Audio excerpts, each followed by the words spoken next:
Record لے کر ملک کو دیوالیہ ہونے کے قریب تر کر دیا۔ مہنگائی کا دوسرا نام عمران خان ہے۔ مسلم لیگ نون کی نائب صدر مریم نواز کا ورکرز کنونشن سے خطاب۔ بولی عمران خان نے آئی ایم ایف کی صورت میں بارودی سرنگیں بچائیں۔ کڑی چور کو آئی ایم ایف کے آگے بیٹھنا چاہیے تھا۔ وزیر اعظم محمد شہباز شریف کا پاکستان کی انسانی ہمدردی اور فلاحی تنظیموں کو ترکیہ میں امدادی سرگرمیوں پر خراج تحسین۔ وزیر اعظم کی زیر صدارت امدادی سرگرمیوں پر اعلیٰ سطحی اجلاس۔ خطاب میں کہا، پاکستانی انسانی ہمدردی کی تنظیمیں ترکیہ اور شام میں اپنے مسلمان بہن بھائیوں کی مدد میں پیش ہیں۔ پاکستان کے خیراتی اداروں نے ترکیہ اور شام میں امدادی سرگرمیوں سے پوری قوم کا سر فخر سے بلند کر دیا۔ ترکیہ اور شام میں ان کی ضروریات کے مطابق مزید امدادی سامان بھیجا جائے۔ یقینی بنایا جائے کہ امدادی کارروائیاں منظم اور امدادی سامان معیاری ہو۔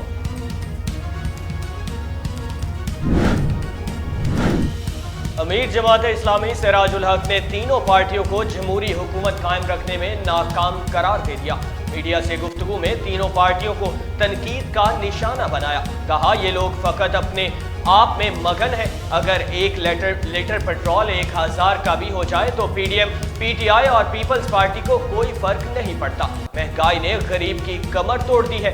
یہ تینوں پارٹیز عوام کو ایک اچھی حکمرانی دینے میں ناکام ہیں۔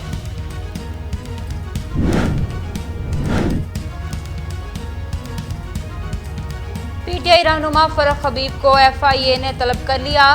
ایف آئی اے کی جانب سے سابق وزیر کو اختیارات کے ناجائز استعمال اور بدعنوانی کے الزام میں 21 فروری کو پیش ہونے کا کہا گیا ہے۔ محسن نقوی کی زیر صدارت اعلیٰ سطح کا اجلاس صوبے کے عوام کے لیے صحت کی معیاری سہولتوں کی فراہمی کے لیے پروگرام کا جائزہ لیا گیا۔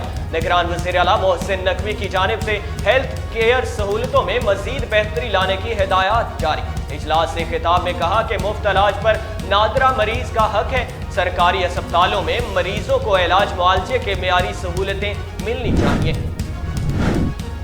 پی آئی اے کو نئے سی ای او کے لیے 65 درخواستیں موصول۔ ذرائع کے مطابق پی آئی اے بورڈ کی ایچ آر کمیٹی 20 فروری کو درخواستوں کی جانچ پڑتال کرے گی۔ جانچ پڑتال کے بعد پی آئی اے کا بورڈ شارٹ لسٹ کیے گئے امیدواروں کے انٹرویو کرے گا۔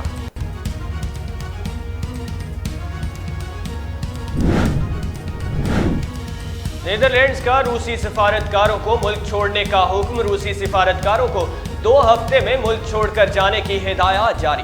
رپورٹ کے مطابق نیدرلینڈز کے محکمہ خارجہ نے الزام عائد کیا کہ روس کی جانب سے انٹرنیشنل کرمنل کورٹ اور Global Chemical Weapons watchdog جیسے اداروں کے مرکز سے اس ملک میں بڑی تعداد میں جاسوس بھیجے جا رہے تھے۔